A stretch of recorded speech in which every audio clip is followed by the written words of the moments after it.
겨울서점에 오신 것을 환영합니다. 저는 김겨울입니다. 오늘은 여러분께 제가 최근에 좀 재미있게 읽은 인류학 책 2권을 소개를 해드리려고 해요. 일단 첫 번째 책은 이거 많이 들어보셨죠? 개미는 왜 실패에도 불구하고 계속 투자하는가? 라는 책이고, 또 한 권의 책은 최근에 나온 사람입니다, 고객님 이라는 책입니다. 이 책 같은 경우에는 제목이 많은 것을 말해주죠. 주식 투자에 대한 이야기인데 조금 정확히 이야기를 하면 전업 투자자, 그러니까 개인 전업 투자자에 대한 인류학 책이고요. 이 책은 콜센터 상담사들에 대한 책인데, 이 2권의 책을 소개해 드리기 전에 인류학에 대한 이야기를 간단하게 먼저 좀 하고 들어가야 될 것 같습니다. 사실 별로 안 간단할 겁니다. 이 인류학 책들이 목표하는 바가 제가 책을 좋아하는 이유, 책을 읽는 이유와도 연관이 있기 때문에 인류학에 대한 이야기를 먼저 조금 하고 들어가고 싶은데요. 인류학이라고 하면 무슨 학문일까요? 인류에 대한 학문이겠죠? 사회학이라고 하면 사회를 학문의 대상으로 삼는 장르일 거고, 경제학이라고 하면 경제를 대상으로 하는 학문이고, 생물학이라고 하면 생물을 대상으로, 생물을 연구의 대상으로 삼는 학문이겠죠. 그렇다면 인류학은 인류를 연구의 대상으로 삼는 학문이 되겠습니다. 물론 이런 측면에서 바라보면 철학이라는 학문은 이름부터가 문제죠. 원래 인류학이라고 하면 인류를 대상으로 삼는 학문이니까 그 안에는 여러분이 비교적 좀 흔히 접해보셨을 고고학도 포함이 되고요. 인류를 어떤 생물, 동물로 바라보는 생물인류학이라는 분야도 포함이 되는데요. 사실 인문사회 분야에서의 인류학이라고 하면 가장 이제 흔하게 사람들이 이야기를 하고, 제가 오늘 다룰 책도 마찬가지인데요. 우리가 지금 이야기 나눌 분야는 문화인류학 분야입니다. 원래 엄밀한 구분으로는 사회인류학도 있다고는 하는데, 요새는 그 문화인류학과 사회인류학을 엄밀하게 구분하지는 않는 것 같아요. 조금 더 전문가분이 계시다면 댓글에 부연 설명을 해주시면 너무 감사할 것 같고요. 인류학은 이제 인류를 대상으로, 그러니까 내가 아닌 타 집단, 내가 아닌 타자를 대상으로 하는 이 연구이기 때문에 다른 인간들은 어떻게 살아가는가, 어떻게 저런 문화를 갖게 되었는가, 어떻게 저런 삶의 양식과 방식을 갖게 되었는가를 탐구하는 학문이잖아요. 예전에는 사실은 이제 식민지 개척 시대에는 그런 식민지 개척의 어떤 도구로서 혹은 어떤 선봉장으로서 기여를 했던 게 아니냐라는 사실 어떤 비판들도 있긴 했었는데요. 문화인류학 쪽의 책의 경우에는 조금 더 구체적으로 각각의 사람들이 어떻게 살아가는지를 이렇게 현미경으로 이렇게 렌즈를 가까이 대서 들여다보는 그런 학문이라고 이해를 하시면 될 것 같아요. 그래서 이 문화인류학이라는 분야의 아주 특징적인 조사 방법이 있습니다. 고등학교 때 배우나 이거? 조사 관찰 방법 이런 거 이렇게 표로 배우지 않나요? 이렇게 정량적, 정성적, 질적 연구, 양적 연구를 배우지 않나요?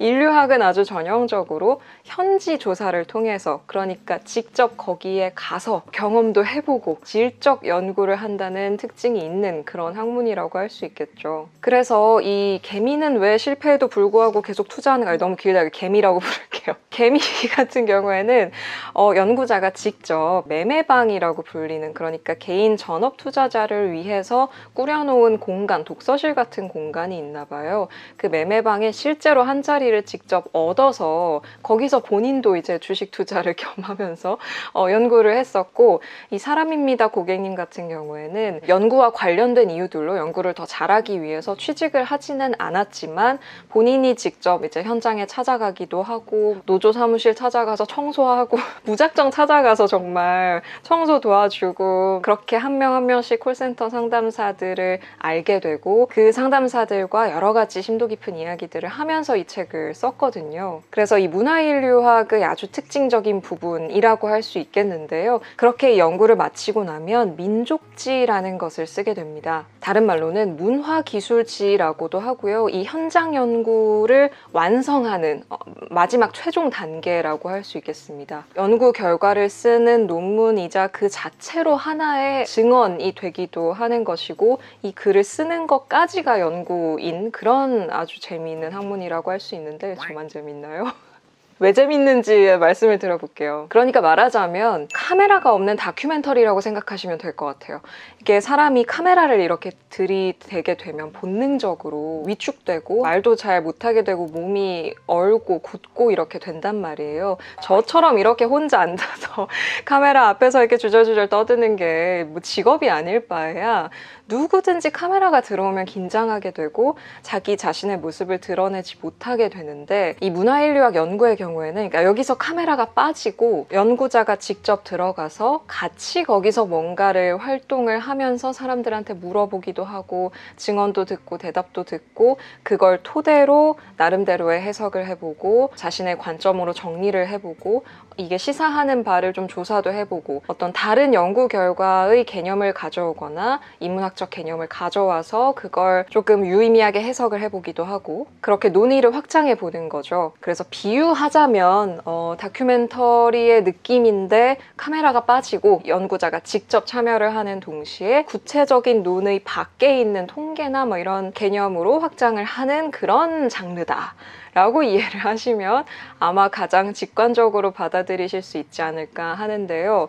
그렇다 보니까 사실 인류학 연구의 맹점이 있을 수밖에 없죠. 이거는 뭐 어쩔 수 없이 발생할 수밖에 없는 반대급부 같은 것인데요. 그렇다 보면 자연스럽게 이게 거대 경향성이나 어떤 통계로 나오는 거대 집단에 대한 연구가 아니잖아요. 어떤 인구 집단 전체의 경향성을 이야기할 수는 없는 거죠. 그러니까 이 사람이 연구한 어떤 특수한 집단에 대해서 이제 이야기를 하게 되기 때문에 이 부분은 뭐 당연히 이 연구 자체가 가질 수밖에 없는 내재적인 한계가 될 것 같고요. 물론 연구자들은 이 부분을 보완하기 위해서 자신의 연구 결과에 어떤 여러 가지 통계를 붙이기도 하고 다른 논문을 빌려오기도 합니다만 읽는 사람 입장에서는 이 부분은 조금 감안을 하고 그렇지 이거는 이런 분야니까 여기를 연구한 거니까 라는 생각을 가지고 좀 접근을 할 필요가 있다라는 말씀을 드리고요. 그러면 인류학 책이 왜 재밌냐?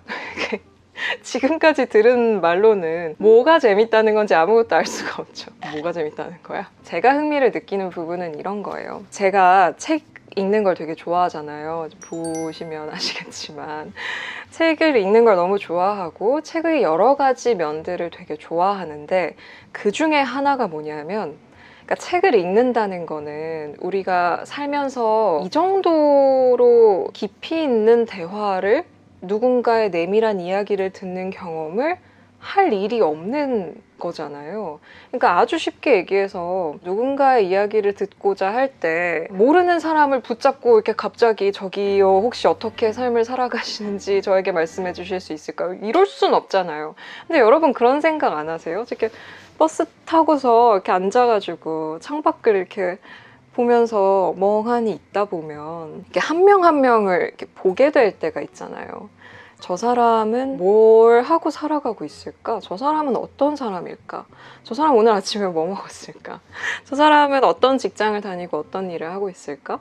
그냥 이런 거 궁금해질 때 있지 않나요? 유튜브에서 브이로그가 인기를 끌고 브이로그가 봤을 때 재미있는 것도 아무튼 출근 같은 프로그램이 사람들에게 흥미를 끄는 것도 사실은 이런 호기심에서 시작하는 게 아닌가라는 생각이 저는 들거든요.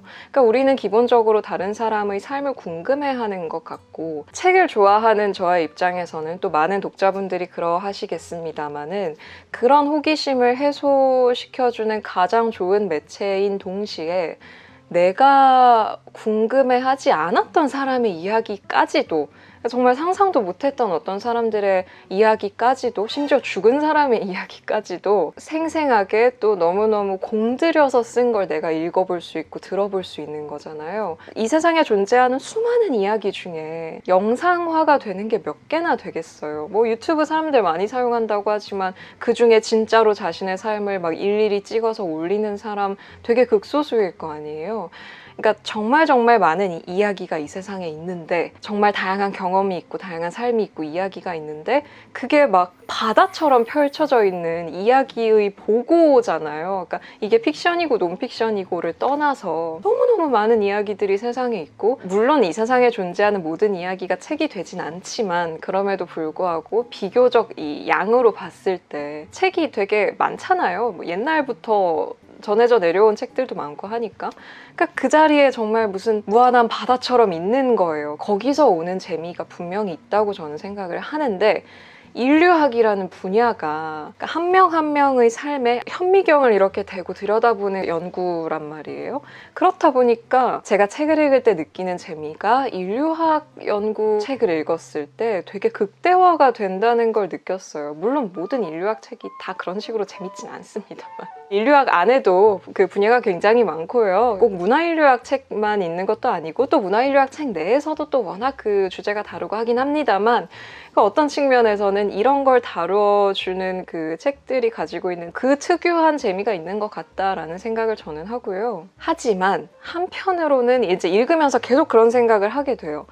그러니까 인류학이라는 게 결국은 본인이 기술한 게 아니잖아요. 그러니까 그 당사자가 쓰는 책이 아닌 거죠. 예를 들어서 사람입니다 고객님이라는 이 책과 콜센터 상담원이 직접 쓴 믿을 수 없게 시끄럽고 참을 수 없게 억지스러운 이라는 이 콜센터 상담원이 직접 쓴 책과는 차이가 있을 수밖에 없겠죠. 왜냐하면 이 문화인류학이라는 건 결국은 타자의 시선으로 최대한 노력해보는 학문인 거잖아요. 그러니까 바로 이 지점에서 문화인류학의 어떤 재미와 한계가 동시에 발생한다고 저는 생각을 하는데 최대한 가까이 다가가기 때문에 재미가 있는데 동시에 결코 그 사람일 수는 없기 때문에 한계가 있는 거죠. 근데 이게 꼭 단점인 건 아니죠. 왜냐하면 이게 제3자의 시선으로 연구자가 이걸 바라봤을 때 사태를 조금 더 사회적으로 해석하고 개선될 수 있는 방향성을 제시를 해줄 수도 있기 때문에 이게 꼭 단점만은 아니겠습니다만 여기서 어떤 재미와 한계가 동시에 발생을 한다는 생각이 들고요. 그래서인지 읽으면서 그런 생각도 많이 들었어요. 인류학자들에게는 늘 연구자로서의 윤리 문제가 늘 이렇게 한켠에 있겠구나라는 생각이 좀 들었어요. 왜냐하면 타인의 삶을 서술하는 거잖아요. 그리고 그것을 가지고 나의 연구를 하는 것이기 때문에 내가 어디까지 다가갈 수 있는가, 그리고 그것이 침범인 것은 아닌가, 그리고 그 사람의 경험을 글로 쓰는 것에 어떤 의미가 있는가, 이런 고민을 아마도 연구자들은 계속 하게 되지 않을까라는 생각이 이제 읽으면서 들었고요. 동시에 이제 구체적인 방법론에 있어서도, 그러니까 글을 쓸 때도 뭐 가명을 짓는 문제라든지 그 사람들이 한 이야기들을 어떤 식으로 각색을 할 것인가의 아주 구체적인 방법론에 있어서도 연구자로서의 윤리 문제를 늘 고민을 많이 하시겠구나라는 생각을 좀 했어요. 그래서 읽는 저의 입장에서도 그 부분을 되게 경계하면서 읽게 되는 거죠. 그러니까 제가 오늘 주제로 가져온 두 권의 책의 경우에도 이 연구 대상으로 삼는 사람들이 이 사회의 지도 계층 뭐 상위 0.1% 돈을 벌고 이런 사람들이 아니란 말이에요. 그러면 이 사람들에 대한 연구를 하는 데 있어서도 많은 윤리적 고민이 있었겠지만 이걸 읽는 나의 입장에서도 내가 그러면 이 사람들을 바라볼 때 어떤 시선을 견지해야 되는가? 내가 어떤 마음가짐으로 이 책을 읽어야 되는가에 대해서도 고민을 하지 않을 수 없게 되는 거예요. 이게 자칫 잘못하면 이게 문제구나 라는 걸 내가 의식하는 데에서 끝나지 않고 이 연구 대상이 된 사람들에 대한 편견을 내가 가지게 될 수도 있고 혹은 내가 이 사람들에 대해서 내 멋대로 막 불쌍하다고 생각을 할 수도 있고 그게 되게 무례한 일이잖아요. 그러니까 그렇게 되지 않으려는 어떤 경계심을 가지고 읽는 입장에서도 그 부분을 의식을 하고 읽을 필요가 있겠다라는 생각이 좀 들기는 해요. 그게 어떤 이 문화인류학이라는 분야나 이런 책들이 가진 되게 미묘한 그 경계가 아닐까라는 생각을 좀 하고요. 나만 재밌나? 아무튼 이제 인류학에 대해서 굉장히 길게 이야기를 해봤는데요. 책 소개는 짧게 할 거예요. 왜냐? 제가 오늘 하고 싶었던 말은 앞부분에 다 했기 때문에. 근데 오늘 소개해드리는 책 두 권도 되게 좀 흥미롭게 읽으실 수 있을 법한 책이어서 제가 이렇게 구구절절 어떤 마음으로 이 책을 읽을 것인가를 이제 막 설명을 드린 것이기 때문에 그냥 앞부분의 내용도 좀 기억을 해봐 주시면 좋지 않을까 생각을 하고요. 이제 본격적으로 책 얘기를 좀 들어가 보자면 첫 번째, 개미는 왜 실패에도 불구하고 계속 투자하는가라는 이 많은 사람들의 심금을 울린 책 먼저 말씀을 드리자면 이 띠지의 SNS를 뜨겁게 달군 화제의 논문이라고 써 있거든요. 저도 이 논문을 봤던 기억이 나요. 트위터에서 리트윗이 많이 돼서 돌았었고, 이게 석사 논문이에요, 이분의. 그래서 그 사이트 주소를 저장을 해놓고 좀 읽었던 기억이 나는데, 이게 책으로 나왔다고 해서 좀 반가웠던 기억이 나고요. 이 저자의 이력이 좀 특이합니다. 저자분이 김수현이라는 작가분인데요. 이력이 이렇습니다. 동국대학교 불교학과 재학 중 캐나다 오타와 대학교 교환학생으로 파견되어 수강한 종교 인류학 수업에 매료되어 서울대학교 인류학과 대학원에 진학했다. 2019년 요 논문으로 석사 학위를 받았고요. 현재는 서울대학교 간호학과에 재학 중이시라고 합니다. 불교학과를 나오셔가지고 인류학과 대학원에서 석사를 받고 지금 간호학과에 재학 중이시. 너무 멋지죠? 이런 분이 쓴 책인데, 앞서 말씀드렸듯이 이 책은 무슨 주식 투자를 하는 개미 전체의 경향성에 대한 책일 수가 없고요. 그 대신 이 책은 이제 매매방이라고 불리는 개인 전업 투자자를 위해서 공유 오피스 요즘 말로 하면, 근데 이제 독서실 같은 분위기인가 봐요. 한 명 한 명 이렇게 자리가 있고, 그 매매방을 중심으로 해서 이 매매방에 들어와 있는 사람들, 전업 투자자들이 어떠한 이유로 여기에 들어오게 됐고, 이 사람들이 어떤 마음으로 투자를 계속하고 있는지를 연구한 책이라고 할 수 있겠습니다. 그래서 아무래도 이 매매방에 들어온 사람들의 집단 자체가 좀 특수할 수밖에 없겠죠. 그래서 이 책에서 중점적으로 다루고 있는 사람들이, 매매방에 들어오는 사람들 보통은 이제 중년의 남성들인데요. 직장에서 해고가 되거나 정년을 바라보게 되거나 이런 여러 가지 이유들로 나이가 어느 정도 있음에도 불구하고 돈을 계속 벌어야 하는 뭐 은퇴 후의 활동이라든지, 혹은 이제 직장을 다니던 것에 대한 대체물로서의 활동이라든지, 그런 어떤 활동으로 주식 투자를 전업으로 삼고 있는 사람들, 그 사람들을 대상으로 이제 연구를 한 논문이라고 할 수 있어요. 그렇다 보니까 사실 요새의 그 젊은 층들이 하고 있는 투자는 분위기도 되게 다르고 접근하는 마음도 되게 다르잖아요. 그래서 그 부분에 대해서는 책의 에필로그 부분에 조금 부연을 해서 붙이고 있고요. 제가 이 책에서 좀 재미있다고 생각했던 것 중에 하나는, 사실 책의 제목이나 주제를 봤을 때 우리가 상상하기로는 그렇잖아요. 실용서인가? 라고 착각을 할 수도 있고, 누군가가 이게 인류학 책이래, 그런 거에 대한 비판적인 시각이 있대 라고 하면 뭔가 주식 투자나 금융에 대해서 굉장히 멀리하는 분인가? 라고 생각을 할 수도 있잖아요. 근데 실제로 이 책을 읽어보면 그 프롤로그에 이런 내용이 나와요. 나는 금융이란 그야말로 현대 사회를 살아가는 인간의 기본 소양이라 여기는 집안 분위기에서 자랐다. 나의 아버지는 30년 경력의 직장인 개인 투자자다. 어릴 때부터 경제적으로 독립하기 위한 수단으로 금융투자의 중요성을 강조하셨다. 자식들에게 직접 주식과 파생상품 투자도 가르치셨다. 그러니까 이런 환경에서 자라난 연구자였다는 거예요. 근데 연구를 하다 보니까 어라?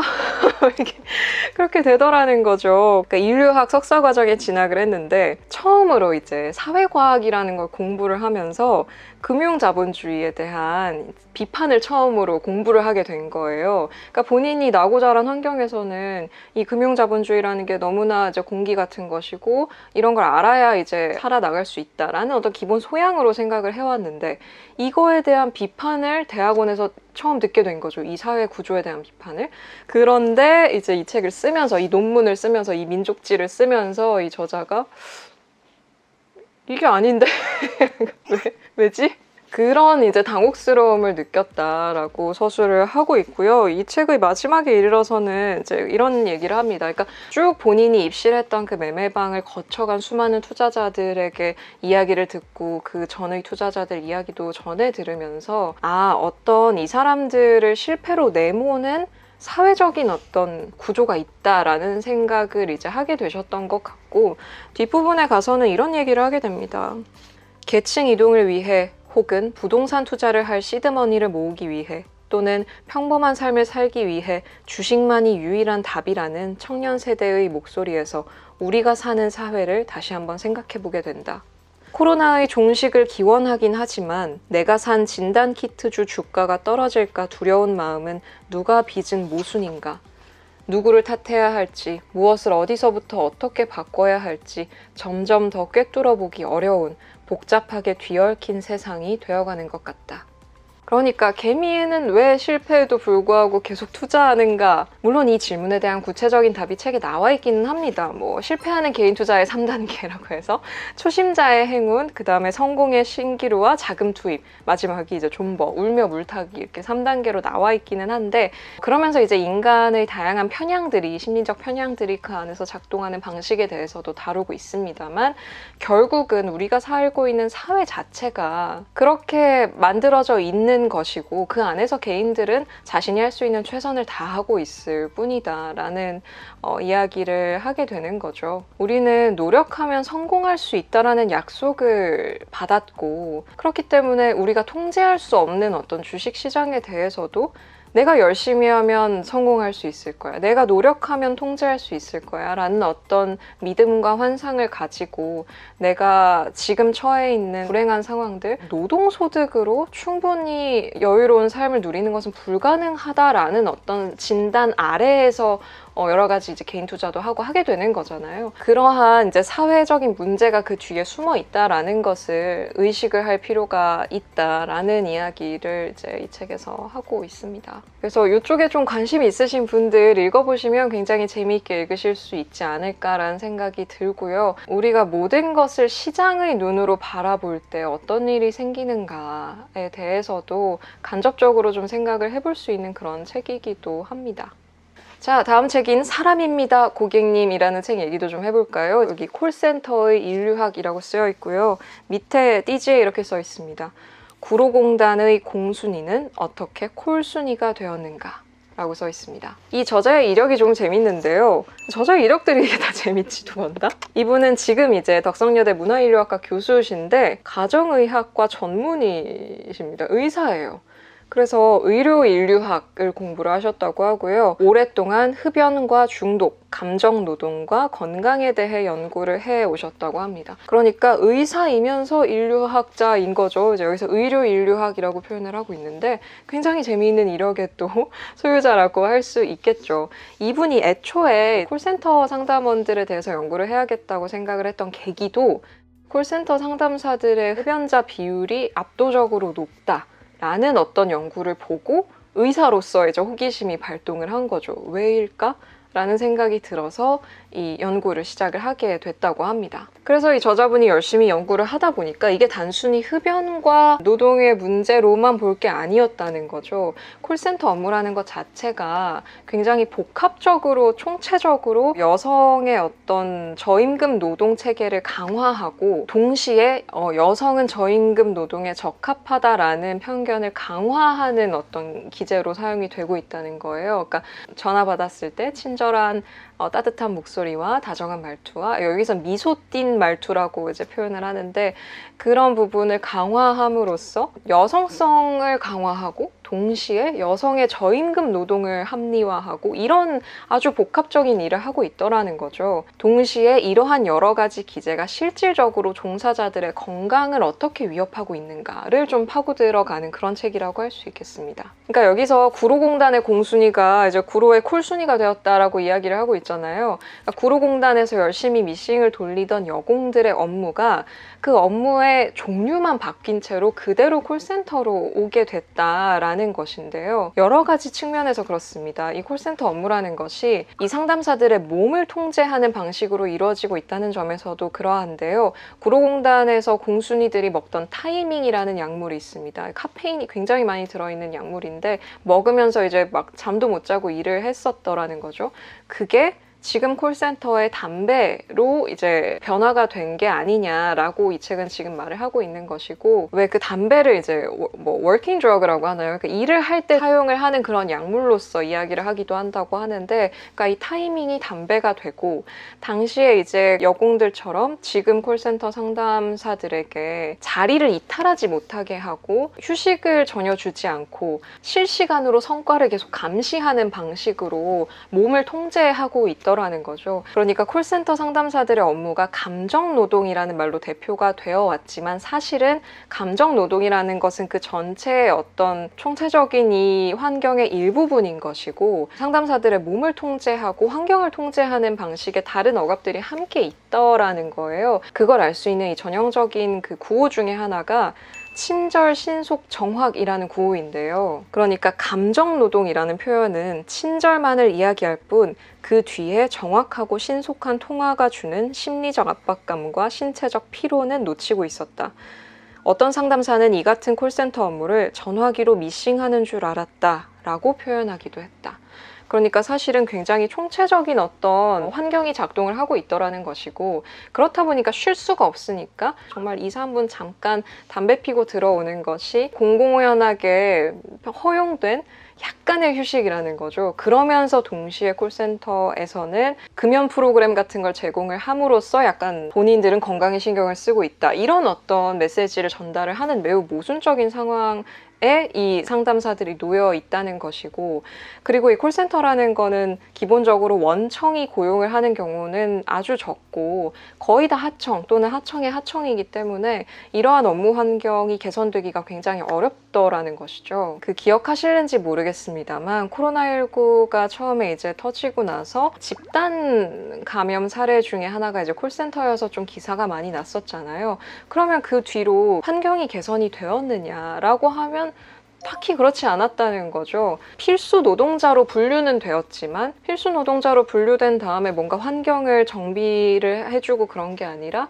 그냥 방역만 강화가 돼서 휴식 시간은 더 없어지고 뭐 이런 식으로 이제 작동을 했더라는 것이고, 그 와중에 이제 상담사들은 거기에 더해서 친절, 감정노동이라는 것까지 함께 해야 된다는 점이 더해진다는 거죠. 그 부분을 이제 정동적 불평등이라고 부르고 있는데요. 캐슬린 린치라는 아일랜드의 교수의 말을 빌려와서, 린치는 일반적으로 평등을 기본적 인권, 경제적, 교육적, 정치적 평등과 관련해서만 사용하며 사랑, 돌봄, 연대는 사적인 영역으로 여겨 등한시한다고 지적한다.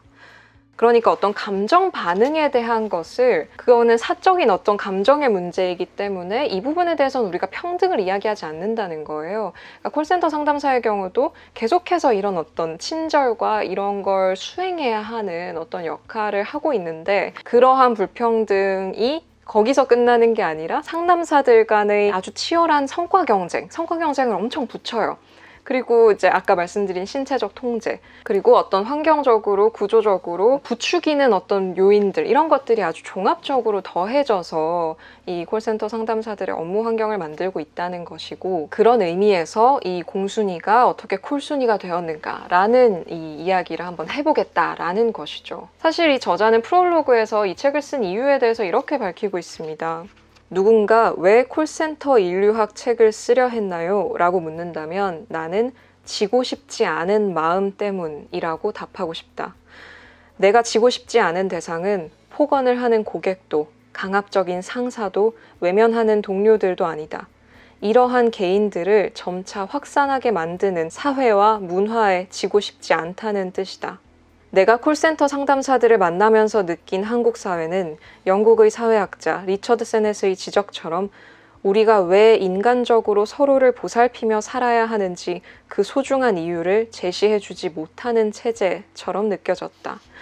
적어도 내가 목격한 범위 안에서는 홀로 분투하며 자립하는 개인들, 그럼에도 함께 연립하는 개인들이 혼재되어 불안한 균형을 유지하고 있는 듯 보였다. 지지 않고 싶은 마음 때문에 이 연구를 하게 됐고 글을 썼다라고 이야기를 하고 있잖아요.